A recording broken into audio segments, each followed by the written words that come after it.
கர்த்தருடைய வார்த்தை கேட்கும்பொழுது நம்ம ஆண்டவரே என் கூட பேசுங்க, ஆண்டவரே எங்களோடு கூட இடைப்படுங்க என்று அந்த விசுவாசத்தோடு நீங்கள் கேட்பீர்களானால் கர்த்தர் உங்களோடு கூட இடைப்படுவார், உங்களோடு கூட பேசுவாராக.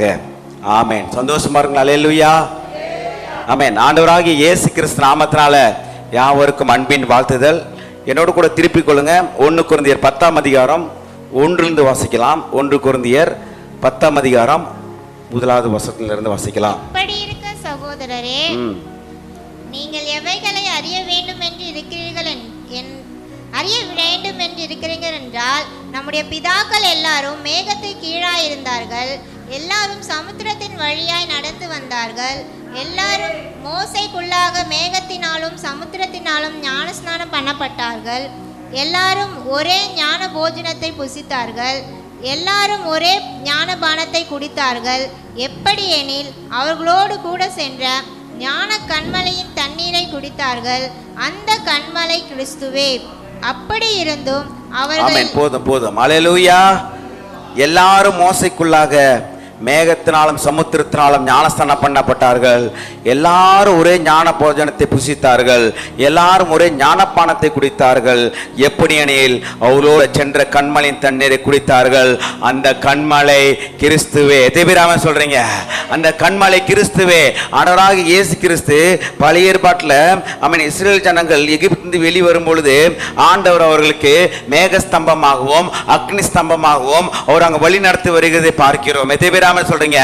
அவர்கள் அங்கிருந்து பெரிய பெரிய அற்புதங்கள் செஞ்சு பெரிய பெரிய அதிசயங்கள் செஞ்சு அவர் அவங்க வெளிக்கொண்டு வருவதை பார்க்கிறோம். குறிப்பாக கண்மலையிலிருந்து அங்க ஜீவ தண்ணீரை வருகிறதை பார்க்கிறோம். அல்லேலூயா.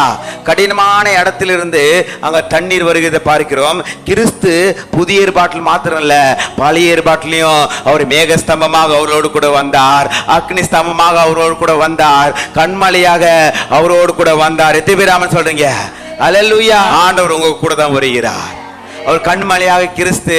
அவர் நம்மை விட்டு விலகுவதும் இல்லை, அவர் நம்மளை கைவிடுவதும் இல்லை. கிறிஸ்து உங்களோடு கூட தான் இருக்கிறார், உங்கள் நடுவில் தான் இருக்கிறார், உங்களோடு கூட தான் ஆசைப்பாடு கொண்டிருக்கிறார். அவர் உங்களை விட்டு விலகுவதும் இல்லை, உங்களை கைவிடுவதும் இல்லை. கர்த்தரை நம்புகிறவர்களோ என்றென்றைக்கும் அசையாமல் இருக்கிற சீயோன் பர்வத்தை போல் இருப்பார்கள். எப்படி என்றால் கண்மலையாக கிறிஸ்து அவர் உங்களுக்குள்ளாகவே இருக்கிறார். கண்மலையாக கிறிஸ்து உங்களுக்குள்ளாக இருக்கிறார், உங்க மேலேயும் இருக்கிறார். எதுவும் உங்களை அசைப்பதில்லை, எதுவும் உங்களை சேதப்படுத்துவதில்லை. கஷ்டங்கள் வரலாம், நெருக்கங்கள் வரலாம், ஆனால் உங்களை சேதப்படுத்த முடியாது. உன்னை தொடுகிறவன் முதலாவது ஆண்டவராகிய இயேசு கிறிஸ்துவின் கண்மணியை தொடுகிறார். நம்ம கண்ணில் போயிட்டு நம்ம எதனா போயிட்டு நம்ம தொட போனோம்னா அந்த கண்ணு நம்மளுக்கு தெரியாம என்ன பண்ணோம்? நம்ம கை தான் போகுது, ஆனா அது என்ன பண்ணிக்குது? மூடுது. ஆண்டவராகிய இயேசு கிறிஸ்து கண்மணி போல உங்களையும் என்னை கர்த்தர் பாதுகாத்து கொண்டிருக்கிறார். வேற எந்த ஒரு சேதங்கள் வராதபடிக்கு அவர் நம்மளை தூக்கி எடுக்கிற தேவனாகவே இருக்கிறார். அல்லேலூயா. அந்த அவரோடு கூட வந்த அந்த கண்மலை கிறிஸ்துவே. எல்லாரும் ஒரே மாதிரியாக அங்க எகிப்திலிருந்து வெளியே வந்த பிறகு அவர்களுக்கு தண்ணீர் இல்லாம போகுது. யாத்திராகம் 17ஆம் அதிகாரம் நீங்க 6ஆம் வசனம் படிச்சு பார்த்தீங்கன்னா ஜனங்கள் தண்ணீர் இல்லாமல் அங்க முறுமுறுக்கிறதை பார்க்கிறோம். அந்த இடத்துல முறுமுறுக்கும் பொழுது ஆண்டவர் மோசை கிட்ட சொல்லுவாரு, நீ கண்மலையை அடி, அந்த கண்மலை மேல் நான் வந்து நிற்பேன், அந்த கண்மலையை நீ அடி, அதிலிருந்து உனக்கு என்ன வரும்? தண்ணீர் வரும். நீங்க 6ஆம் வசனம் படிச்சு பாருங்க. யாத்திராகம் 17:6. அங்கே ஓரேபிலே நான் உனக்கு முன்பாக கண்மலையின் மேல் நிற்பேன், நீ அந்த கண்மலையை அடி. சாதாரண ஆண்டவர் அடிக்க சொல்லல, அந்த கண்மலையின் மேல நான் வந்து நிற்பேன், அந்த கண்மலையை நீ அடி. அந்த அடிகள் என்பது கண்மலைக்கு அல்ல, ஆண்டவர் கல்வார் சிலுவில நமக்காக அடிபட போகிறதை முன்மாதிரியாக அங்க சொல்லப்பட்டிருக்கிறது. நான் கண்மலை மேல் வந்து நிற்பேன், நீ அந்த கண்மலையை அடி. படிங்க. அப்பொழுது ஜனங்கள் குடிக்க அதிலிருந்து தண்ணீர் புறப்படும் என்றார். அப்படியே மோசே இஸ்ரவேல் மூப்பரின் கண்களுக்கு முன்பாக செய்தான். எத்தனை பேர் ஆமென் சொல்றீங்க? இவர்களுக்கு தேவை தண்ணீர், இவர்களுக்கு தேவை ஜீவன் பாதுகாக்கும்படியாக, மிருக ஜீவன்கள் பாதுகாக்கும்படியாக, இந்த பூமியில் வாழும்படியாக. சாப்பாடு கூட இல்லாம இருக்கலாம், தண்ணீர் இல்லாம இருக்க முடியாது. அந்த தண்ணீர் குறைவா இருக்கிறது. ஆண்டவர் சொல்லல நீ அங்க இருக்க தண்ணி இந்த இடத்துல கடலில் இருக்கு சொல்லல, அந்த கண்மலை மேல் நான் நிற்பேன். இந்த கண்மலை அடிக்கும் பொழுதுதான் ஜீவ ஊற்று தண்ணீர் புறப்படும். ஆண்டவராகிய இயேசு கிறிஸ்து உங்களுக்காக எனக்காக கல்வார் சிலுவையில ஒரு தடவை அடிக்கப்பட வேண்டும். எத்தனை தடவை அடிக்கப்பட வேண்டும்? கைகள் கால்களிலும் ஒரு தடவை அடிக்கப்பட வேண்டும். முள்முடி ஒரு தடவை சூடப்பட வேண்டும். விழாவில் ஒரு தடவை குத்தப்பட வேண்டும். ஒரு தடவை நம்மளுக்காக மரித்து, பாவங்களுக்காக மரித்து, நமக்காக அவர் உயிரோடு எழுந்திருக்கிறார். கிறிஸ்து ஒரு தடவை என்ன பண்ணணும்? அங்க அடிக்கப்பட வேண்டும் என்று அங்க சொல்லுகிறது பார்க்கிறோம். இதே ஒரு சம்பவம் என்னாகமம் 20ஆம் அதிகாரம் நீங்க அங்க 8லிருந்து படிச்சு பார்த்தீங்கன்னா மறுபடியும் தண்ணீர் பிரச்சனை தான். அங்க தண்ணீர் பிரச்சனை வரும்பொழுது அதே போல ஆண்டவர் சொல்லுவாரு, நீ கண்மலையை பார்த்து பேசு சொல்லுவாரு. கண்மலைய அடிக்க வேணாம், நீ பார்த்து பேசு. ஆனா இவர் என்ன பண்ணுவாரு? அடிச்சிருவாரு. அடிச்ச உடனே ஆண்டவர் அங்க சொல்லுவாரு, நான் கண்மலையை பார்த்து பேச சொன்னா நீ அடிச்சிட்ட, அதனால் நீ பாலும் தேன ஒரு தேசத்தை நீ பார்ப்பாய், நீ போக மாட்டாய் என்று அவ்வளவு பெரிய ஊழி சிந்த மோசைக்கு ஆண்டவர் சொல்லுகிறத பார்க்கிறோம். இதுல ஒரு பெரிய சத்தியம் அடங்கி இருக்குது. 8ஆம் வசனம் வாசிங்க. என்னாகும் 28. நீ கோலை எடுத்துக்கொண்டு நீயும் உன் சகோதரனாகிய ஆரோனும் சபையாரை கூடி வர செய்து அவர்கள் கண்களுக்கு முன்னே கண்மலை பார்த்து பேசுங்கள், அப்பொழுது அது தன்னிடத்துள்ள தண்ணீரை கொடுக்கும். இப்படி நீ அவர்களுக்கு கண்மலையில் இருந்து தண்ணீர் புறப்பட பண்ணி சபையாருக்கும் அவர்கள் மிருகங்களுக்கும் குடிக்க கொடுப்பா என்றார். நீ அவர்கள் கண்களுக்கு முன்பாக கண்மலையை பார்த்து பேசுங்கள். என்ன சொல்றாரு? யாத்திராகம் 17ஆம் அதிகாரத்துல கண்மலை ஆண்டவர் அடிக்க சொல்றாரு. 20ஆம் அதிகாரம் என்னாகும் 28 சொல்றாரு கண்மலை பார்த்து பேச சொல்றாரு. அன்பானவர்களே, பிரியமானவர்களே, கண்மலையாகிய கிறிஸ்து நம்மளுக்காக கல்வார் சிலுவையில ஒரு தடவை அடிக்கப்பட வேண்டும், மற்ற தடவை நம்ம அறிக்கை பண்ணப்பட வேண்டும். ரோமர் 10ஆம் அதிகாரம் 9ஆம் சொல்லுது, கர்த்தராகிய இயேசு கிறிஸ்துவை உன் வாயினால் அறிக்கையிட்டு தேவன் அவரை மரித்தோரில் எழுப்பினார் என்று உன் இருதயத்தில் விசுவாசித்தால் ரட்சிக்கப்படுவாய். பகல் பாசம் கர்த்தராகிய இயேசு கிறிஸ்துவை உன் வாயினாலே அறிக்கையிட்டு தேவன் அவரை மரித்தோரிலிருந்து எழுப்பினார் என்று உன் இருதயத்தில் விசுவாசித்தால் ரட்சிக்கப்படுவாய். அல்லேலூயா. நீங்க அறிக்கை பண்ண வேண்டும். அதனாலதான் ஒவ்வொரு ஜெபத்திலும் ஆண்டவராகிய இயேசு கிறிஸ்து மூலம் வேண்டுதல் செய்ய நல்ல பிதாவே, ஒவ்வொரு இயேசு கிறிஸ்து நாமத்தினால உங்களுக்கு என்ன தேவையோ எல்லாவற்றையும் இயேசு கிறிஸ்து நாமத்தால் நீ பெற்றுக்கொள்ள வேண்டும். யோவான் 14ஆம் அதிகாரம் 14ஆம் சொல்லுது, என் நாமத்தினால் நீங்கள் எதை கேட்பீர்களோ அவைகளை பெற்றுக்கொள்வீர்கள். என் நாமத்தினால் கேளுங்க, இயேசு கிறிஸ்து நாமத்தினால் கேளுங்க. வானத்திலும் பூமியிலும் அவருக்கு மேலான நாமத்தை நம்மளுக்கு கொடுத்திருக்கிறார். ஏன் நாமம் தரிக்கப்பட்ட ஜனங்கள் தங்களை தாழ்த்தி ஜெபிக்கும் பொழுது தேசத்திற்கு ஒரு பாதுகாப்பையும் சேமத்தை கர்த்தர் கட்டளையிடுவார். அவர் நாமத்தை சொல்லி கேட்க வேண்டும். என் இயேசு கிறிஸ்து நாமத்தினால என் பிள்ளைகள் நல்லா இருப்பாங்க. எல்லாரும் சொல்லுங்க, இயேசு கிறிஸ்து நாமத்தினால. எல்லாரும் அறிக்கை செய்யுங்க. கோபி நீ அறிக்கை செய்ய, எதிர்காலத்து வரத்தான போகுது. இயேசு கிறிஸ்து நாமத்தினால என் பிள்ளைங்க ரொம்ப நல்லா இருப்பாங்க. இயேசு கிறிஸ்து நாமத்தினால என் பிள்ளைகள் நல்லா படிப்பாங்க. இயேசு கிறிஸ்து நாமத்தினால கடனே இல்லாத விசுவாசம் சொல்லுங்க. இயேசு கிறிஸ்து நாமத்தினால கடனே இல்லாத வாழ்க்கை வாழுவேன். இயேசு கிறிஸ்து நாமத்தினால வாரம் சபையில ஞானஸ்தானம் கொடுக்கப்படும். ரட்சிக்கப்படுகிறவர்கள் அனுதினமும் இயேசு கிறிஸ்து நாமத்தினால சபையில சேர்க்கப்படுவார்கள். பெரிய எழுப்புதல் உண்டாகும். கரங்களை தட்டி மகிமைப்படுத்துங்க. எத்தனை பேர் நாம சொல்றீங்க? இயேசு கிறிஸ்து நாமத்தினால கர்த்தராகிய இயேசு கிறிஸ்து நாமத்தினால நீங்கள் அறிக்கையிட்டு தேவன் அவர் மரித்தோரில் இருந்து எழுப்பினார் என்று உன் இருதயத்தில் நீங்கள் விசுவாசித்தால் ரட்சிக்கப்படுவாய். நாம் இதை விட்டுட்டு வேற எது பண்ணாலும் நம்மளுக்கு கிடைக்காது. அன்பானவர்களே, பிரியமானவர்களே, இவர்தான் மெய்யான தெய்வம், இவர்தான் ஜீவனுள்ள தேவன். இவரை விட்டுட்டு வேற வழி ரட்சிப்பும் கிடையாது, வேற வழியில் ஆசீர்வாதம் கிடையாது, வேற வழியில் நாம் பரலோகத்துக்கு போக முடியாது. நானே வழியும் சத்தியமும் ஜீவனுமா இருக்கிறேன். நல்ல கர்த்தக நீங்க கண்மலையாக கிறிஸ்து உங்களுக்காக எனக்காக ஒரே தடவை அடிக்கப்பட வேண்டும், மற்ற தடவை எல்லாம் அறிக்கை பண்ண வேண்டும். மோசே தவறு செஞ்சிட்டாரு, ஆமென். அவர் அறிக்கை பண்ண சொன்னார்னா இவர் என்ன பண்றாரு? பேச சொல்றாரு, இவர் அடிச்சிருவாரு.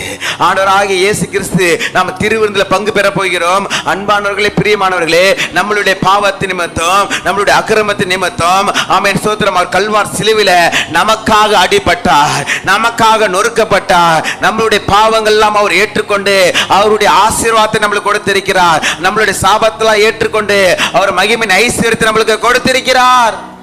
எதுபிராமன் சொல்றீங்க? அடிச்சாரு பாருங்க. ஹல்லேலூயா. ஃப்ரீ கிடையாது, எதுவுமே இலவசமா வந்து இலவசமா பெற்றுக்கொண்டோம். ஒருத்தருக்கு 10 லட்ச ரூபாய் நகை இருக்கு மார்புகள்ல. அவருக்கு வந்து ஒருத்தர் வந்து என்ன பண்றாரு, அந்த 10 லட்ச ரூபாய்க்கு அவங்க அக்கௌண்ட் நம்பர் போட்டு காசு கட்டிட்டாருன்னு வச்சுங்க.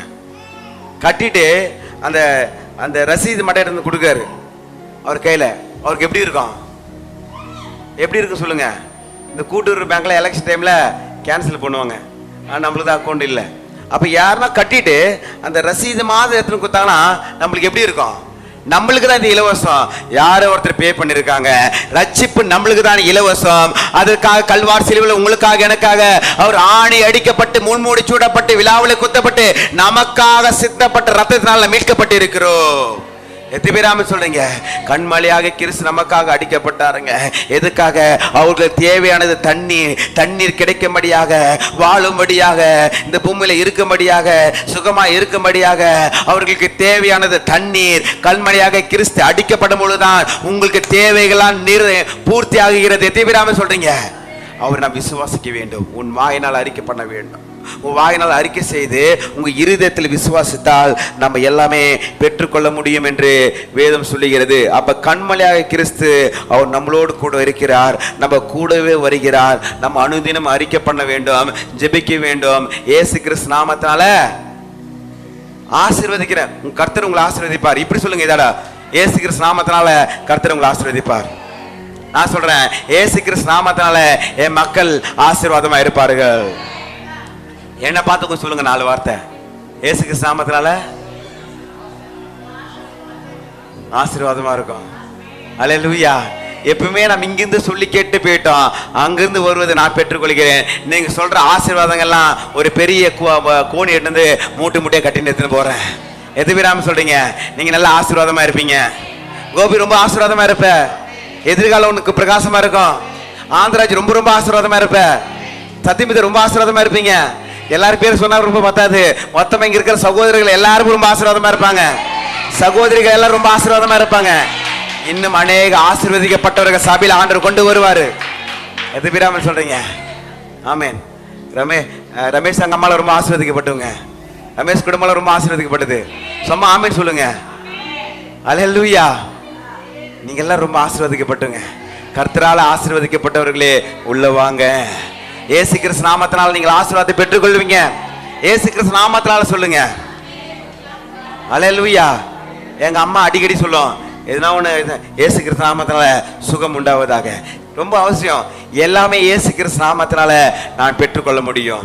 இயேசு கிறிஸ்து நாமத்தினால கண்மலையாக கிறிஸ்து எனக்காக அடிக்கப்பட்டு நான் வாங்க வேண்டிய அடிகளை அவர் ஏற்றுக்கொண்டு எனக்கு மகிமையின் ஐஸ்வரியத்தை கொடுத்திருக்கிறார். என்னுடைய குறைவுகளை கர்த்தர் நிறைவாக்கி இருக்கிறார். அல்லேலூயா. அதுதான் சொல்லப்பட்டிருக்கிறது. எல்லாரும் ஞானபானத்தை குடித்தார்கள். எப்படி எனில் அவரோடு கூட சென்ற கண்மலையின் தண்ணீரை குடித்தார்கள். அந்த கண்மலை கிறிஸ்துவே. 5வது வசனம் ரொம்ப முக்கியமான வசனம். 1 கொரிந்தியர் 10:5. அப்படி இருந்தும் அவர்கள் அதிகமான பேர்களிடத்தில் தேவன் பிரியமாய் இருந்ததில்லை. ஆதலால் வனாந்தரத்திலே அவர்கள் அழிக்கப்பட்டார்கள். அன்பானவர்களே, பிரியமானவர்களே, நல்லா இந்த இடத்துல கருத்தை கவனிக்கணும். ஆமென். கண்மலையாக கிறிஸ்து நமக்காக அடிக்கப்பட்டாரா? ஆமா, அடிக்கப்பட்டார். நமக்காக அவர் கல்வாரியில பாவங்களை ஏற்றுக்கொண்டாரா? ஆமான், ஏற்றுக்கொண்டார். வேதம் சொல்லுகிறது, அப்படி இருந்தும் அவர்கள் அதிகமான பேர்களிடத்தில் தேவன் பிரியமாக இருந்ததில்லை. அன்பானவர்களே, பிரியமானவர்களே, இந்த காலை வேளையில் ஆண்டவர் நம்மளோடு கூட பேசுவாராக. அவர்கள் பிரியமாக இருந்ததில்லை என்ற வார்த்தை வருகிறது. நம்மளை குறித்து அந்த வார்த்தை வரக்கூடாது. தேவன் நம்மேல் பிரியமாக தான் இருக்க வேண்டும். பிரியமில்லாத காரியத்தை நம்ம இடத்தில் இருக்கக்கூடாது. கர்த்தா கவனிங்க, பிரியமில்லாத காரியம் நம்ம இடத்தில் இருக்கக்கூடாது. பகல் பசங்களே, பிரியமில்லாத காரியம் ஆண்டவருக்கு பிரியமில்லாத காரியம் நம்ம இடத்தில் ஒன்று கூட இருக்கக்கூடாது. ஒரு அணு கூட இருக்கக்கூடாது. எத்தனை பேராம சொல்றீங்க? வாக்குத்தத்தங்களை கொடுத்திருக்காரு. கல்வார் சிலுவையில நம்ம அவர் நம்மளுக்காக சிலுவையில பாடுகள் பட்டிருக்காரு. ஞானஸ்நானம் எடுத்திருக்கீங்க. திருவிந்த பங்கு பெறீங்க. ஆனால் வேதம் சொல்கிறது, அநேக பேரிடத்தில் தேவன் பிரியமாக இருந்ததே இல்லை. தேவன் நம்மேல் பிரியமாக இல்லை என்று வேதம் சொல்கிறது. அப்படி இருந்தும் அவர்கள் அதிகமான பேர்களிடத்தில் தேவன் பிரியமாக இருந்ததில்லை. ஆண்டவர் நம்மளை பார்த்து சொல்லக்கூடாதுங்க, எனக்கு பிரியமாக நீ இல்லை, புகழ் எனக்கு பிரியமாக இல்லை அப்படின்னு ஆண்டவர் சொல்லக்கூடாது. ஆண்டருக்கு பிரியமானது நமக்கு நடப்பிக்க வேண்டும். இங்க நம்ம சபைக்கு வரோம், ஞானஸ்நானம் எடுத்திருக்கிறோம், பங்கு பெறுகிறோம், எல்லாத்தையும் பண்றோம். பிரியமான காரியங்கள் ஏதோ ஒன்று வாழ்க்கையில இருக்கிறது என்று ஆவியான் உங்களோடு கூட பேசிக் கொண்டிருக்கிறார், உங்களோடு கூட இடைப்பட்டு கொண்டிருக்கிறார். ஆவியான சொல்லுகிறதை காதுகளும் கேட்க கடவர்கள். நீங்கள் மனம் திரும்ப வேண்டும். அநேக பேர்களிடத்தில் தேவன் பிரியமாக இருந்ததில்லை. அந்த வார்த்தை நம்மளை குறித்து வரக்கூடாது. ஆதலால் வனாந்தரத்திலே அவர்கள் அழிக்கப்பட்டார்கள். தேவனை பரீட்சை பார்த்தார்கள் என்று சொல்லப்பட்டிருக்கிறது. தேவனை முறுமுறுத்தார்கள் என்று வேதம் சொல்லுகிறது. நீங்கள் தேவனை முறுமுறுக்காதீங்க. தேவன் உங்களுடைய செயல்களினாலோ இல்ல நடக்கைகளினாலோ இல்ல பேச்சுகளினாலோ தேவனை நீங்கள் மறுதளிக்கவே கூடாது. வைராக்கியமாக இருக்க வேண்டும். நம்ம கழுத்துல விச்சாலும் கூட நான் மறுதளிக்க மாட்டேன். அவர் தான் ஜீவனுள்ள தேவன். எனக்காக நான் பாவிகளாய் இருக்கும் பொழுது எனக்காக கல்வார் சிலுவையில பலியாகி என்னை மீட்டெடுத்து வாழ வைத்த தெய்வத்தை நான் ஒரு நாள் மறுதளிக்கவே மாட்டேன் சொல்லுகிறவர்களா ஆமேன் சொல்லி கரங்களை தட்டி பெற்றுக்கொள்ளுங்க. எத்தனை பேர் ஆமேன் சொல்றீங்க? ஆண்டர் மறுதளிக்க மாட்டேன். கரங்களை போய் ஆண்டர் மறுதளிக்க மாட்டேன். ஆண்டருக்கு மறுதளிக்க மாட்டேன். கண்களை மூடி சொல்லுங்க, ஆண்டர் மறுதளிக்க மாட்டேன். ஆண்டவரே, உமக்கு பிரியமில்லாத காரியங்கள் என் இடத்தில் இருக்குமானால் என்னை மாற்றுங்க ஆண்டவரே, என்னை மாற்றுங்க ஆண்டவரே. சபைக்கு வருவது மாத்திரம் அல்லப்பா, என் வாழ்க்கையில் உமக்கு பிரியமானது செய்ய வேண்டும், நீதியாக வாழ வேண்டும், பரிசுத்தமாக வாழ வேண்டும், உம்முடைய சித்தத்தை செய்கிற மகனாக இருக்க வேண்டும். எத்தனை பேர் ஆமென் சொல்றீங்க? இதுதான் ஆண்டவர் எதிர்பார்க்கிறாருங்க. அநேக பேரிடத்தில் பிரியமாக இல்லை. அநேக பேரிடத்தில் நீங்க மேலோட்டிருக்கீங்க.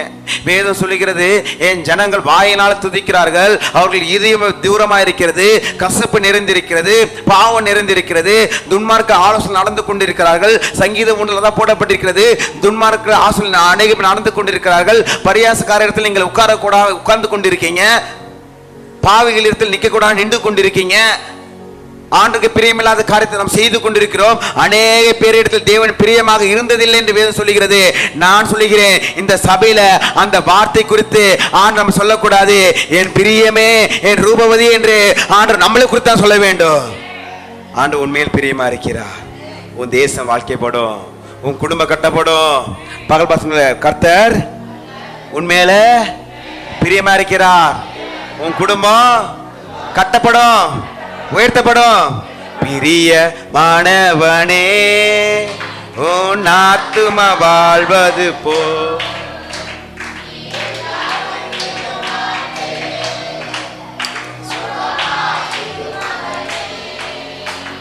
பிரிய மாணவனே,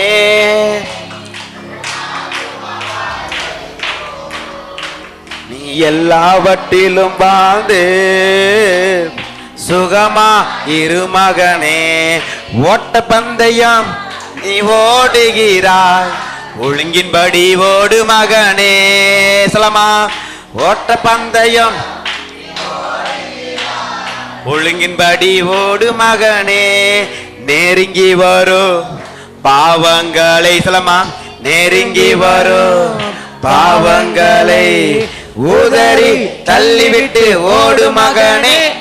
உதறி தள்ளிவிட்டு ஓடு மகனே, பெரிய மனவனே.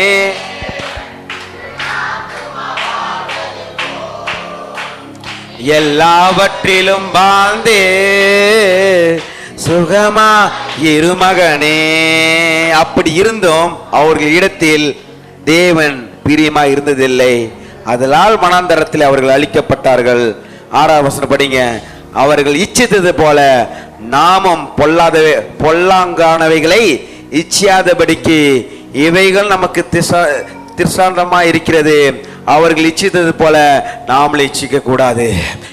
அவர்கள் இச்சித்தது போல நாமும் பொல்லாங்கானவைகளை இச்சியாதபடிக்கு எச்சரிக்கையா இருக்க வேண்டும். மீண்டும் சொல்கிறேன், அவர்கள் செய்தது போல நாமும் பொல்லாங்கானவைகளை இச்சியாதபடிக்கு நாம் எச்சரிக்கையா இருக்க வேண்டும். பக்கல்பா சொல்லுங்க, கேட்டு மூடிட்டு பக்கல்பா சொல்லுங்க. அவர்கள் இச்சித்தது போல, சத்தமா சொல்லுங்க, கவனமா சொல்லுங்க. அவர்கள் இஸ்ரேல் ஜனங்கள் இச்சித்தது போல நாமும் பொல்லாங்கானவைகளை இச்சியாதபடிக்கு எச்சரிக்கையாக இருக்க வேண்டும். எத்தனை பேர் சொல்றீங்க? ஒரு சிலர்லாம் கேட்டீங்கன்னா, அவங்க சர்ச்சுக்கு போறாங்க, அவங்களும் இந்த காரியத்தை செய்யறாங்களே, அவங்களும் இந்த பாவத்தை செய்யறாங்களே, அவங்களும் இது மாதிரி பண்றாங்களே, அவங்களும் இப்படி பேசுறாங்களே, அவங்களும் அந்த மாதிரி இடத்துல ஓடிக்கொண்டிருக்காங்களே, அவங்களும் இது மாதிரி பண்ணி கொண்டிருக்காங்க சொல்லிட்டு மற்றவங்களோடு கூட நீங்கள் ஒப்பிட்டு பார்க்காதீங்க. ஒவ்வொரு சேத்துல விழுந்துட்டாங்கன்னா நாமள சேத்துல விழ வேண்டிய அவசியம் கிடையாது. ஒருத்தர் நரகத்தில் போனாங்கன்னா அவர்கள் நரகத்தில் போக வேண்டும் என்ற அவசியம் கிடையாது. அவர்களை போல நாம் இருக்கக்கூடாது. இயேசு கிறிஸ்து போல இருக்க முடியாத நாம் அழைக்கப்பட்டிருக்கிறோம். ஒரு பிள்ளை வந்து சொல்றான், அண்ணா அந்த பையன் மாத்திரம் ஸ்டேட்டஸ்லாம் வைக்கிறான், சினிமா பாட்டு ஸ்டேட்டஸ்லாம் வைக்கிறான், அவன் மாத்திரம் இது பண்றான் அது பண்றான், நான் ஏன் பண்ணக்கூடாது? அவன் சேத்துல வந்தா நீ சேத்துல விழுவியா? ஒரு பக்கம் சாணி இருக்குது, ஒருத்தர் போய் சாணியில் போய் மாட்டிக்கினாங்க, கால் விட்டாங்க, பின்னாடி வந்துட்டு அவங்களே எங்கள் சர்ச்சுக்கு தான் போகிறாங்க, நாங்கள் 2 பேரும் ஒரே சபையில் தான் உட்காந்து பாட்டு பாடுறாங்க, அவங்க கால்னே ஒழிச்சிக்கினாங்க, நானும் அந்த சாணியில் போயிட்டு உளுந்து பிறண்டு நானும் வரப்போறேன்னு சொல்லுவீங்களா? ஜபசன் சொல்லுவியா? சொல்ல மாட்டேன். இருக்குது சாணி, ஓரம் என்ன பண்ணிடுவான்? போயிடுவோம். அவர்கள் என்ன செய்யறான் சொல்லிட்டு நீங்க அழைக்கப்படவில்லை. நாம் கிறிஸ்துவ போல இருக்கும்படியாக தான் அழைக்கப்பட்டு இருக்கிறோம். அவருடைய சாயல இருக்கும்படியாக தான் அழைக்கப்பட்டு இருக்கிறோம். அவங்க ரட்சிக்கப்பட்டு பல வருஷங்கள் ஆயிருக்கிறது. அவங்க எனக்கு முன்னாடி அவங்க ரட்சிக்கப்பட்டிருக்காங்க, எனக்கு முன்னாடி அவங்க ஞானஸ்நானம் எடுத்திருக்காங்க. ஆனால் அவங்க இந்த காரியத்தை செய்து கொண்டிருக்கிறார்களே, நான் ஏன் இதை செய்யக்கூடாது என்று நீங்க உங்க எண்ணத்துல உங்க பேச்சுல அதை பேசாதீங்க. ஆண்டவர் போல மாற முடியாது நாம் அழைக்கப்பட்டு இருக்கிறோம். இது ஒரு சிலர்லாம் சொல்லுவாங்க, நான் எப்ப ரட்சிக்கப்பட்ட, நீ எப்ப ரட்சிக்கப்பட்ட, நீ எப்ப சபைக்கு வந்த, நான் எப்ப சபைக்கு வந்த? வேதம் சொல்லுகிறது, முந்தினோர் பிந்தினோராகவும் பிந்தினோர் முந்தினோராக இருப்பார்கள் என்று. அல்லேலூயா. ஒரு இடத்துல ஆண்டவர் ஒரு வேலைக்கு ஆட்களை கூப்பிடுறாரு. காலையில 7 மணிக்கெல்லாம் வேலைக்கு போறாங்க. எத்தனை மணிக்கு வேலைக்கு போறாங்க? 7 மணிக்கெல்லாம் ஒரு ஃபேக்டரியில வேலை கூப்பிடுறாங்க. நிறைய பேர் வந்துட்டாங்க. 7 மணிக்கெல்லாம் வேலைக்கு போயிட்டாங்க.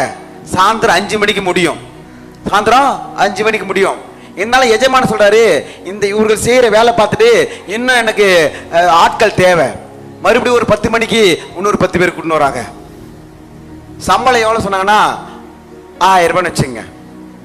7 மணிக்கு போயிட்டு 5 மணிக்கு வந்தா 1000 ரூபாய். ஆனா எஜமானுக்கு வேலைக்கு வேலை செய்யறதுக்கு ஆட்கள் தேவை. மறுபடியும் ஒரு 10 மணிக்கு ஒரு 10 பேர் வெளியிருந்து கூப்பிடுறாரு. அவங்களுக்கு சம்பளம் எவ்வளவு தருவாங்க? ரமேஷ் பித்தர் எவ்வளவு தரலாம் அவங்களுக்கு? 700. சரி, மறுபடியும் அந்த எஜமானுக்கு ஆட்கள் பத்தல. மறுபடியும் ஒரு 2 மணிக்கு ஒரு 2 பேர் கூட்டினா சொல்றாரு, எவ்வளவு தரலாம்? 500 ரூபாவா? சரி, மறுபடியும் 3 மணிக்கு இன்னொரு 3 பேர் கூட்டினா சொல்றாரு, ஆட்களை பார்த்தனா எவ்வளவு தரலாம்? சரி, 300 ரூபாய் உங்க கணக்கு வர்றேன். அதுக்கப்புறம் ஒரு 4:30 மணிக்கு ஒரு 4 பேர் ஹைட் ஆனவங்களையும் இன்னொரு ஒருத்தர் பாதியா இருக்கிறார், அவருக்கு கூட்டின்னு வர்றாங்க. அவருக்கு எவ்வளவு தரலாம்? 200 தரலாமா? சரி, இன்னும் 5 நிமிஷம் தான் 5 மணிக்கு. அதுல ஒரு 10 பேர் வந்துட்டாங்க. 10 பேர் வந்து வேலை முடியணும், 5 மணிக்குள்ள வேலை முடியணும். அப்படித்தானே? ஒரு சில வேலை முடிச்சாகணும், அப்படித்தானே? அர்ஜென்ட்டா பண்ணி தான் ஆகணும். இன்னொரு 5 நிமிஷம் தான் இருக்குது. இன்னொரு 10 பேர் இருந்தால் வேலை முடியும். அந்த எஜமான் இன்னொரு 10 பேர் கூட்டினா சொல்றாரு, அவங்களுக்கு எவ்வளவு சம்பளம் தருவாங்க? எவ்வளவு? 10 ரூபாவா? ஆனா சம்பளம் 5 மணி டான் முடிஞ்சோன்னு எஜமான் வந்து நின்று கட்டு கட்டையா பணத்தை எடுத்து வந்து காலையில இருந்து 7 மணிக்கு வந்தான் பத்தியா. முதல்ல யார் யார் வந்தீங்களோ அவங்கள கூப்பிடுறாரு. 7 மணிக்கெல்லாம் வந்து வரவங்களுக்கு ஆளுக்கு 1000 ரூபாய் கொடுத்தாரு. 10 மணிக்கு வந்தாங்க பத்தீங்களா, அவங்களுக்கு 1000 ரூபாய் கொடுக்குறாரு. 2 மணிக்கு வந்தாரு பத்தீங்களா, அவங்களுக்கு 1000 ரூபாய் கொடுக்குறாரு. 3 மணிக்கு வந்தாங்க பத்தீங்களா, அவங்களுக்கு 1000 ரூபாய் கொடுக்குறாரு. 4:30 மணிக்கு வந்தாங்க பத்தீங்களா, அவருக்கு 1000 ரூபாய் கொடுக்குறாங்க. 5 மணி ஆகிறதுக்கு 5 நிமிஷம் முன்னாடி 10 பேர் வந்தாங்க பத்தீங்களா, அவங்களுக்கு 1000 ரூபாய் கொடுக்குறாரு. 7 மணிக்கு வந்துடும். எப்படி இருக்கு அவனுக்கு? முறுமுறுக்கிறான் போயிட்டு. என்ன எஜமான இவரு, நான் காயிலிருந்து மாங்குன்னு வேலை செஞ்சேன், வேறு செஞ்சு ரெஸ்ட் ரூம் கூட போகாம நான் வேலை செஞ்சேன், தண்ணி கூட குடிக்காம வேலை செஞ்சேன். அவனுக்கு 10 அவனுக்கு 1000 ரூபாய் தரீங்க, எனக்கு 1000 ரூபாய் தரீங்க. உடனே எஜமான் காதில் வந்துச்சு. அவன் கூப்பிட்டு, ஊழிக்காரரே நான் உனக்கு என்ன சொல்லி கூட்டின்னு வந்தேன், நீ வேலை செஞ்சனா உனக்கு 1000 ரூபாய் தரேன். நான் உனக்கு அது கொடுத்துட்டேன், உனக்கு அது 1 ரூபாய் கூட நான் கம்மி பண்ணல. பின்னாடி வந்தவனுக்கு என்னுடைய வேலை பூர்த்தி ஆகணும், நிறைவாகணும், அது முடிக்கணும், அது இஷ்டமானது அவனுக்கு கொடுக்கறதுக்கு எனக்கு அதிகாரம் இல்லையா? எனக்கு அதிகாரம் இருக்கிறது. நீ முந்தி ரட்சிக்கப்பட்டிருக்கலாம், நான் பின்னாடி ரட்சிக்கப்பட்டிருக்கலாம். கர்த்தர் ஒரே மாதிரி தான் கர்த்தர் பார்த்து கொண்டு இருக்கிறார். எத்தனை பேர் ஆமென் சொல்றீங்க? நீ வந்த நேத்து போன்ற காலங்கூட்டி ஒரு பாஸ்டர் சொன்னாரு, ஒரு பாட்டி வந்து சொல்லிச்சான், ஒரு தம்பி வந்து சபைக்கு புதுசாக வந்தானா, பாட்டி இன்னைக்கு நைட்ல ஜெபம் இருக்குதான் அப்படின்னு சொல்லிட்டு வேற சபையில. ஆமா கர்த்தர் கவனிங்க. நீ எப்போ வந்து அப்படிலாம் சொல்லக்கூடாது. முந்தினோர் பிந்தினோர் ஆகும். சொல்லுங்க முந்தினோர், சொல்லுங்க முந்தினோர் பிந்தினோர் ஆகும். சொல்லுங்க முந்தினோர் பிந்தினோர் ஆகும், பிந்தினோர் முந்தினோர் ஆகும் இருப்பார்கள். எத்தனை பேர் சொல்றீங்க? எல்லாரும் ஒரே மாதிரியா பாக்குறாரு. நம்மளுடைய ஜீவன் எப்படி இருக்குன்னு பாக்குறாரு. எல்லாரும் ஒரே மாதிரியா பாக்குறாருங்க. ரட்சிக்கப்பட்ட 20 வருஷம் முன்னாடி 10 வருஷம் முன்னாடி கணக்கு கிடையாது. எல்லாரும் எப்படி இருக்கீங்க? பரிசுத்தமா இருக்கீங்களா? நீதியா இருக்கீங்களா? ஜபத்துல தரித்து இருக்கீங்களா? ஆண்டவர் சித்தத்தை செய்து கொண்டிருக்கீங்களா என்று அதுதான் ஆண்டவர் பார்த்து கொண்டிருக்கிறாரு. எவ்வளவு நாள் நீ ரட்சிக்கப்பட்டது பார்க்கல, நீ எப்படி வாழ்ந்து கொண்டிருக்குன்னு பார்க்கிறாரு. பகல் பாசம் எவ்வளவு நாள் எல்லாம் எவ்வளவு நாள் ரட்சிக்கப்பட்டதுன்னு ஆண்டவர் பார்க்க மாட்டாரு. நீ எப்படி வாழ்ந்து கொண்டிருக்கிற, உன்னுடைய சாட்சி எப்படி இருக்குது, உன்னுடைய ஜபம் எப்படி இருக்கிறது, உன்னுடைய அன்பு எப்படி இருக்கிறது, உன்னுடைய பரிசுத்தம் எப்படி இருக்கிறது, அதுதான் கர்த்தர் பார்த்து கொண்டிருக்கிறார். அல்லேலூயா. அவர்கள் இச்சித்தது போல நீங்களே இச்சியாதபடிக்கு எச்சரிக்கையா இருங்க. அவர்கள் பார்த்து பார்த்து நீங்க விழுந்து போவாதீங்க. ஆண்டவர் பார்த்து பார்த்து நீங்க உயர்ந்து கொண்டிருங்க. அவங்கள இதை செய்யறாங்களே, ஐயோ அந்த சகோதரி இப்படி பண்றாரு, அந்த சகோதரி இப்படி பண்றான்னு சொல்லிட்டு ஒரு நாள் நீங்கள் நரகத்துல போய் விழுந்துடாதீங்க. அன்பானவர்களே, பிரியமானவர்களே, வேதம் சொல்கிறது, அவர்கள் இச்சித்தது போல நாம பொல்லாங்கவனைகளை இச்சியாதபடிக்கு எச்சரிக்கையா இருக்க வேண்டும். 7ஆவது வசனம் படிங்க. ஜனங்கள் புசிக்கவும் குடிக்கவும் உட்கார்ந்து விளையாட எழுந்திருந்தார்கள் என்று எழுதியிருக்கிறபடி அவர்கள் சிலர் விக்கிரக ஆராதனைக்காரர் ஆனது போல நீங்களும் ஆகாதிருங்கள்.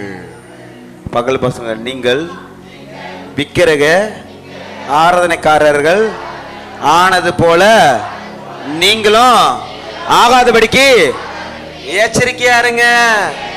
அல்லேலூயா. எகிப்தில இருந்து ஆண்டவர் கொண்டு வந்தாரு, செங்கடலை பிளந்து அற்புதங்கள் செஞ்சு. ஆனா 10 கட்டளை வாங்குறதுக்கு மோசே மலை மேல போயிடுவாரு, கீழே ஒரு கண்ணுக்குட்டி செஞ்சு வணங்கிடுவாங்க. ஆண்டவர் சொல்றாரு, உன் ஜனங்கள் தங்கள் வழியை கெடுத்து கொண்டார்கள். பாஸ்டர் மேல இருக்காரு, மோசே பாஸ்டர், அவருக்கு தெரியல. ஆண்டவர் சொல்றாரு, நீங்க நினைக்கலாம் பாஸ்டருக்கு தெரியாம ஏதோ ஒரு பாவம் செஞ்சலாம். ஆண்டவர் உங்களை பார்த்து கொண்டிருக்கிறார். அவருடைய பார்வைக்கு நம்ம எல்லாருமே நிர்வாணிகளாக இருக்கிறோம், ஓடி ஒளிய முடியாது என்று வேதம் சொல்லுகிறது. நீங்க என்ன பார்த்து கொண்டிருக்கீங்க, என்ன யோசித்து கொண்டிருக்கீங்க, உங்க உள்ளம் எப்படி இருக்கிறது என்று ஆண்டவர் அறிகிற தேவனாக இருக்கிறார். மனுஷன் முகத்தை பார்ப்பான், நம்மளுடைய தேவனோ அவர் உள்ளந்திரியங்களை ஆராய்ந்து அறிகிற தேவனாக இருக்கிறார். உன் உள்ளம் எப்படி இருக்கிறதோ, உன் ஆத்மா எப்படி இருக்கிறதோ, உன்னுடைய இறுதி எப்படி இருக்குதோ அதுதான் வாழ்க்கையாக மாறும், அதுதான் குடும்பமாக இருக்கும். எப்படி தானா மாறிடாது. ஆண்டரை துதிக்கிற இறுதியமா இருக்கிறதா, ஆண்டுக்கு பரிசுத்தமான இறுதியமா இருக்கிறதா, ஆண்டுக்கு சித்தமானதை செய்து கொண்டிருக்கிறோமா, இல்ல கடமைக்கு மாதம் சபைக்கு வந்து கொண்டிருக்கிறோமா, இல்ல நம்ம டெய்லி இருந்து ஜெபித்து கொண்டிருக்கிறோமா, ஆண்டு சித்தத்தை செய்து கொண்டு நீங்க தீர்மானித்துக் கொள்ள வேண்டும். அவர்கள் விக்கிரக ஆராதனை ஆனது போல நீங்களும் ஆகாது இருங்கள். திருவிழா அங்கங்க என்ன பண்றாதீங்க, ஒன்றாதீங்க. தயவு செஞ்சு குத்தாட்டு போட்டுறாதீங்க, அது ஸ்டேட்டஸ்ல வச்சிடாதீங்க, ஆண்டவருக்கு பிரியமில்லாத காரியத்தை செஞ்சிடாதீங்க. ஆண்டவர் உங்களை பார்த்து கொண்டிருக்கிறார். மைக்க நான் பண்ணிக்க பாருங்க. அல்லேலூயா. விக்கிரக ஆராதனை அவர்கள் போல நீங்களும் ஆகாதிருங்க. நரகத்தில் போய் வீழ்ந்திராதீங்க என்று வேதம் சொல்லுகிறது. அவர்கள் போல நீங்க இருக்கக்கூடாது என்று வேதம் சொல்லுகிறது. அவர்கள் செய்கிறாங்க என்று நான் செய்ய வேண்டும் என்று வேதம் சொல்லவில்லை. அவர்கள் செய்வது போல நீங்கள் செய்யாதிருங்கள், எச்சரிக்கையாக இருங்க, வேதத்தின் வார்த்தையின்படி வாழ்ந்திருங்க. 8ஆம் வசனம் படிங்க. அவர்களில் ஆண்டவர் வந்து என்ன பார்ப்பாருன்னா பொறுப்பு கொடுப்பாரு. இல்லைன்னா தப்பு என்ன பண்ணுவாரு, சவுலை தூக்கிட்டு தாவீதை மாத்திடுவாரு. எலியா சொல்றாரு நான் ஒருவன் மாத்தா மீந்து இருக்கிறேன். ஆண்டு சொல்றாரு 7000 பேர் இருக்காங்கப்பா. எத்தனை பேருங்க? 7000 பேரு. இன்னைக்கு சத்யராஜ் இங்க ஊழி செஞ்சிருக்கலாம். ஆண்டவரே என்னை விட்ட யாரும் இல்ல. ஆண்டவர் 70,000 7,000 பேர்களை 7 கோடி பேர்களை கொண்டு இங்க ஊழி செய்ய கர்த்தர் பயன்படுத்த வல்லமுள்ள தேவனாக இருக்கிறார். நாம் இல்லைன்னா யாரை கொண்ட கர்த்தரை பயன்படுத்துவார்? காகத்தை கொண்டு போஷிக்கிற தேவன். பொறுப்புகள் கொடுக்கும் பொழுது பொறுப்பாக நிறைவேற்றணும். 1 கொரிந்தியர் 10:8 அவர்கள் சிலர் வேசித்தனம் பண்ணி ஒரே நாளில் 23,000 பேர் விழுந்து போனார்கள். அது போல நாமும் வேசித்தனம் பண்ணாது இருப்போமாக. அன்பானவர்களே, பிரியமானவர்களே, மற்றவங்களை பார்த்து மற்றவங்களை செய்யற பாவத்தை பார்த்து ஏன் நான் செய்யக்கூடாது, நான் இப்படி இருக்கக்கூடாது என்று நீங்க சொல்லிக் கொண்டிருந்தீங்கன்னா வேதம் சொல்லுகிறது அவர்கள் செய்தது போல நீங்கள் செய்யாதபடிக்கு எச்சரிக்கையாக இருக்க வேண்டும். அவர்கள் வேசித்தனம் பண்ணி 23,000 பேர் விழுந்து போனார்கள். எத்தனை 3,000ங்க? 23,000 பேர் வேசித்தனத்தினால விழுந்து போனார்கள். அது போல நீங்களும் வேசித்தனம் பண்ணாது இருங்கள். அதுபோல நீங்க விக்கிரக ஆராதனை பண்ணாது இருங்கள். அவர்கள் இச்சித்தது போல நீங்களும் இச்சையாது இருங்கள். 9ஆம் வசனம். அவர்கள் சிலர் கிறிஸ்துவை பரீட்சை பார்த்து அவர்கள் பாம்புகளால் அழிக்கப்பட்டார்கள். அதுபோல நாமும் கிறிஸ்துவை பரீட்சை பாராது இருப்போமாக. பகல் பசங்க அவர்களில் பகல் பசங்க கரங்களை பிடிச்ச அவர்களில் சிலர் கிறிஸ்துவை பரீட்சை பார்த்து பாம்புகளினாலே அழிக்கப்பட்டார்கள். அதுபோல நாமும் கிறிஸ்துவை பரீட்சை பாராதிருப்போமாக. அல்லேலூயா. சோதிக்காதீங்க, முறுமுறுக்காதீங்க. ஆண்டவர் இடத்துல கோபம் போயிட்டு இருக்கிறேன். ஆண்டரே நான் சபைக்கு போறேன், நான் ரட்சிக்கப்பட்ட இவ்வளவு நாளா இருக்குது, என் குடும்பம் இப்படி இருக்குது அப்படி இருக்குது சொல்லிட்டு நீங்க ஆண்டு கிட்ட போய் பொழங்க. நீங்க முறுமுறுக்காதீங்க. ஆண்டவரே நீங்கள் கொடுத்த இந்த குடும்பத்திற்காக ஸ்தோத்திர ஆண்டவரே, கொடுத்த வருமானத்துக்காக ஸ்தோத்திர ஆண்டவரே, கொடுத்த சுகத்திற்காக ஸ்தோத்திர ஆண்டவரே, கொடுத்த ஊழியத்திற்காக ஸ்தோத்திர ஆண்டவரே, கொடுத்த ஊழியக்காரர்களுக்காக ஸ்தோத்திர ஆண்டவரே என்று நீங்க நிறைவாக சொல்லும் பொழுது அது நெருக்கத்தெல்லாம் கர்த்தர் பெருக்கமாக கர்த்தர் மாற்றுவார். 5 அப்பம் 2 மீன் தான் அவர் புலம்பல எடுத்து ஆசீர்வதிக்கிறாரு. உங்ககிட்ட என்ன இருக்குதோ எடுத்து ஆசீர்வதிங்க. எது விடாம சொல்றீங்க? உங்ககிட்ட பையில என்ன காசு இருக்குதோ ஆண்டவர் ஆசீர்வதிக்கிற ஆண்டவர், ஆசீர்வதிக்கிற ஆண்டவரே. என் கொடுத்த பிள்ளைகளுக்காக நான் அவர்களை ஆசீர்வதிக்கிற ஆண்டவரே. முதலாவது நீங்க ஆசீர்வதிங்க. என் பிள்ளையை ஆசீர்வதிக்கிறேன் சொல்லுங்க. என் கையில் இருக்கிற பணத்தை ஆசீர்வதிக்கிறேன். தேவைகள் அதிகமா இருக்கலாம், குறைவா இருக்கிறத நான் ஆசீர்வதிக்கிறேன். என் பிள்ளைகளை ஆசீர்வதிக்கிறேன், என் ஊழியக்காரரை ஆசீர்வதிக்கிறேன், என்னுடைய ஊழியத்தை ஆசீர்வதிக்கிறேன், என் கிராம மக்களை ஆசீர்வதிக்கிறேன். எத்தனை பேர் சொல்றீங்க? எடுத்து ஆசீர்வதிக்கணும். அதைத்தான் நம்ம காணிக்கை போடும்போது ஆண்டவரே காணிக்கையை ஆசீர்வதிங்க, பல மடங்கு ஆசீர்வாதம் உண்டாவதாக, குறைவுகள் நீங்குவதாக, இப்ப இருக்கிறத காட்டிலும் 1000 மடங்கு உண்டாவதாக. அப்படித்தான் நம்ம சொல்லணும். பரீட்சை பார்க்க கூடாது. அவர்கள் பரீட்சை பார்த்தது போல நம்ம பரீட்சை பார்க்க கூடாது. என்னாச்சு தெரியுமா? எகிப்திலிருந்து வெளியே வந்தாங்க பார்த்தீங்களா? அவங்கள யாருமே அந்த பாலந்தேன் ஒரு தேசத்தில் போல 20 வயசுக்கு மேற்பட்டவர் யாரும் போல, காலேப்பும் யோசுவாவும் தவிர.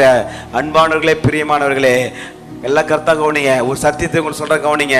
ஏசாப்பா கூட இருந்தவங்க 12 சீஷர்கள், 12 சீஷர்கள் மேலேயும் ஆண்டவர் அபிஷேகத்தை கொடுத்திருந்தாரு. 12 சீஷர்களுக்குமே ஆமென் வாக்குத்தத்தத்தை கர்த்தர் கொடுத்தாரு. 12 சீஷர்களுமே ஞானஸ்நானம் பெற்று ஆண்டவர் செய்த அற்புதங்களையும் அடையாளங்களையும் கூடவே இருந்து பார்த்து கொண்டு வந்தாங்க. ஆனா ஒரே ஒரு சீஷன் அந்த அழைப்பை விட்டுட்டு அவன் நாண்டு கொண்டு செத்து போனதை பார்க்கிறோம். ஆண்டவர் நம்மளுக்கு வாக்குத்தத்தத்தை கொடுத்திருக்கலாம், வாக்கு கொடுத்திருக்கலாம், ஆனால் அதை நிறைவேறுவோமா நிறைவேறக்கூடாது என்று அது உங்க கரங்களில் இருக்கிறது. எதை விடாம சொல்றீங்க?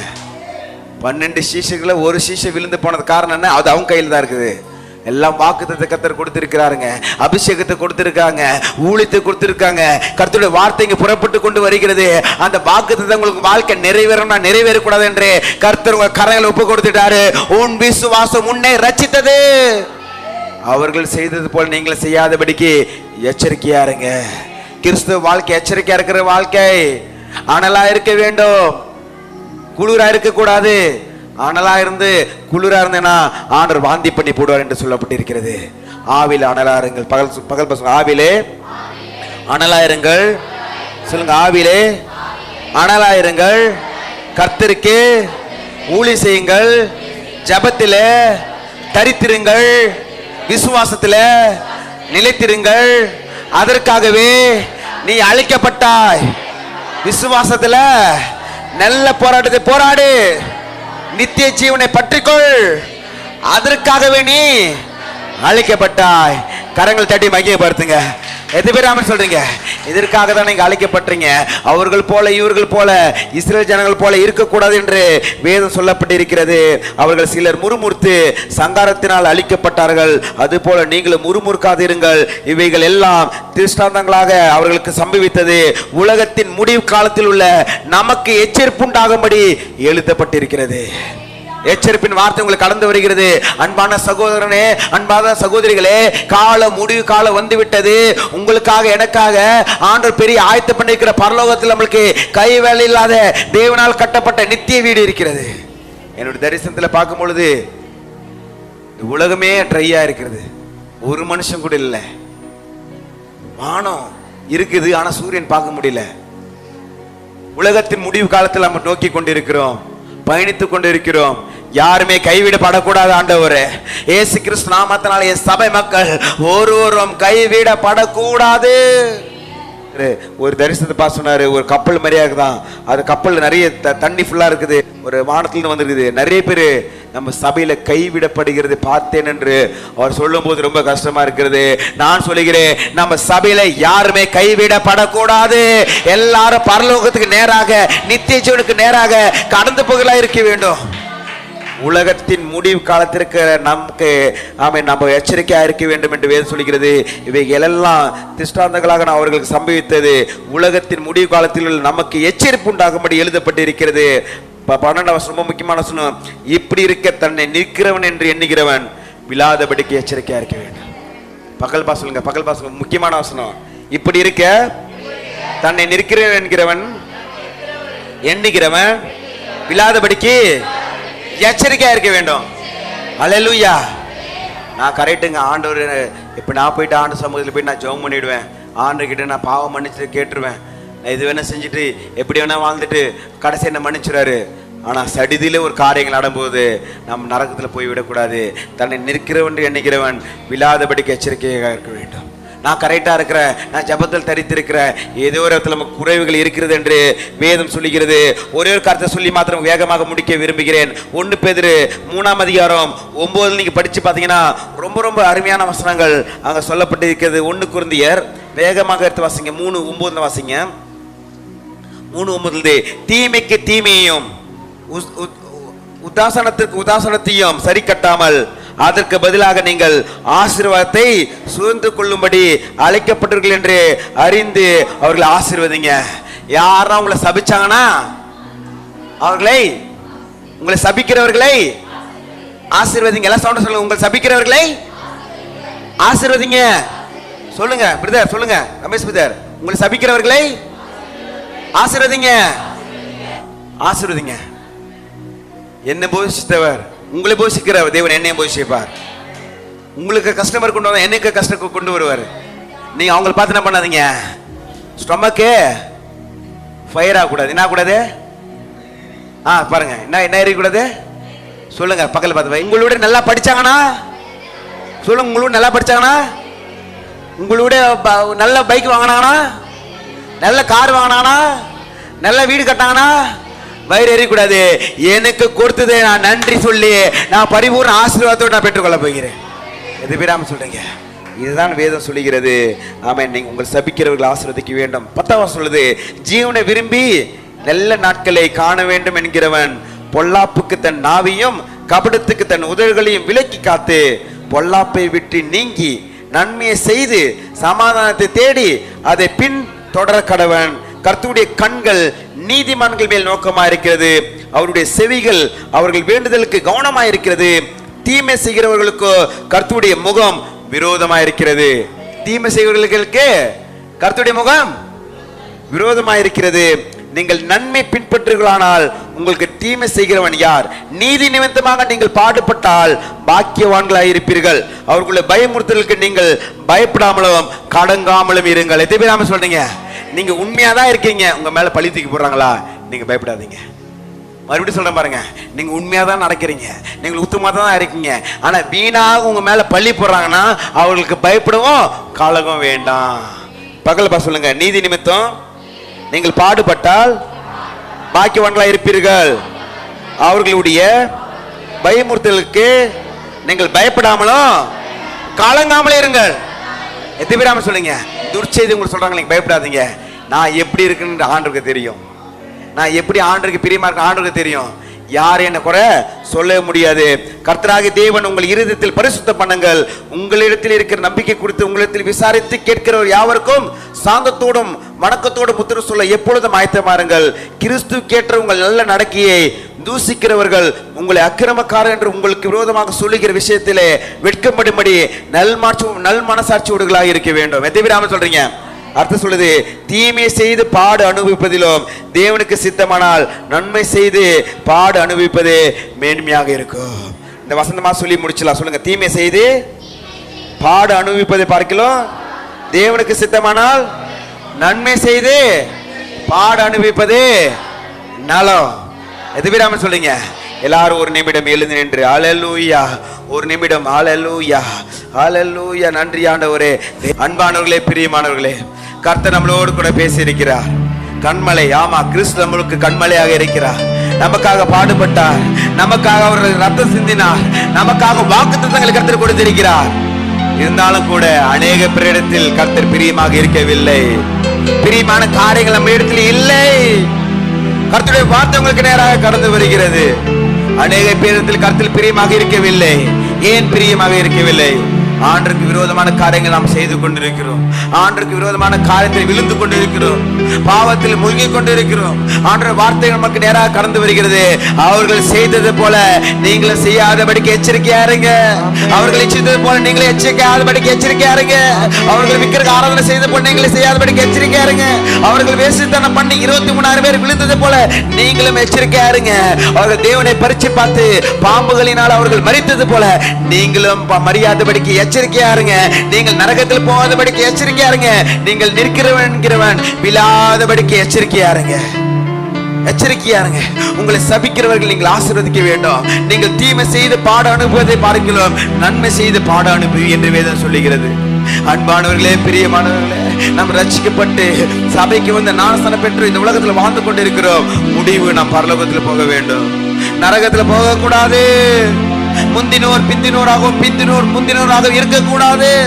நாம் ரட்சிக்கப்பட்ட காலத்துல எப்படி ஜெபித்துக் கொண்டிருக்கிறோமோ அதே ஜெபத்தில் நாம் இருக்க வேண்டும். நாம் ரட்சிக்கப்பட்ட காலத்துல எப்படி வைராக்கியம் இருந்ததோ அதே வைராக்கியம் நமக்குள்ளாக இருக்க வேண்டும். நீங்க ரட்சிக்கப்பட்ட காலத்துல எப்படி வேத வாசித்து மற்றவர்கள் சுவிசேஷத்தை அறிவிச்சீங்களோ அதே போல நீங்க செய்து கொண்டிருக்க வேண்டும். இருக்கிறவன் என்கிறவன் விழாதபடிக்கு எச்சரிக்கையா இருக்க வேண்டும்.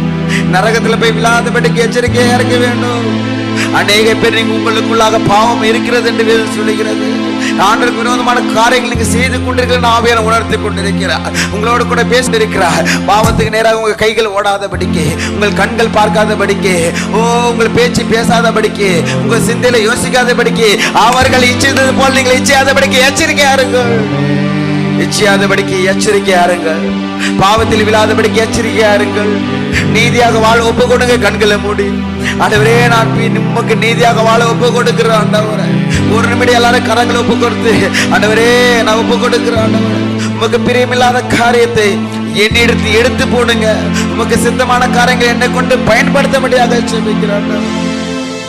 என் ஜனங்கள் யாருமே நரகத்தில் போகாதபடி, என் ஜனங்கள் யார் நரகத்தில் விழாதபடிக்கு, யாருமே இரண்டாம் வரிகளை கைவிடாதபடிக்கு எல்லாரும் பிரியமான பிள்ளைகளாக இருக்கு. அப்பா உமக்கு பிரியமான பிள்ளைகளா இருக்க, உம்முடைய சித்தத்தின்படி செய்கிற பிள்ளைகளாக இருக்க, அப்பா தேவனுடைய பரிசுத்த பிள்ளைகளாக இருக்க, நீதியாக வாழ்கிற பிள்ளைகளாக இருக்கும்படியாக ஜெபிக்கிற ஆண்டவரே கிருபையினால் மூடிக்கொள்வீராக. இயேசு கிறிஸ்து மூலம் வேண்டு நல்ல பிதாவே, ஆமென் ஆமென். எல்லா திருவிருந்துக்காக அப்படியே ஆயத்தமா இருப்போம். நாளும் என்னை மறவா தெய்வம் நீரே, நன்றியோடு உம்மை துதிக்கிறேன். ஒரு நாளும் என்னை மறவா தெய்வம் நீரே, நன்றியோடு உம்மை துதிக்கிறேன்.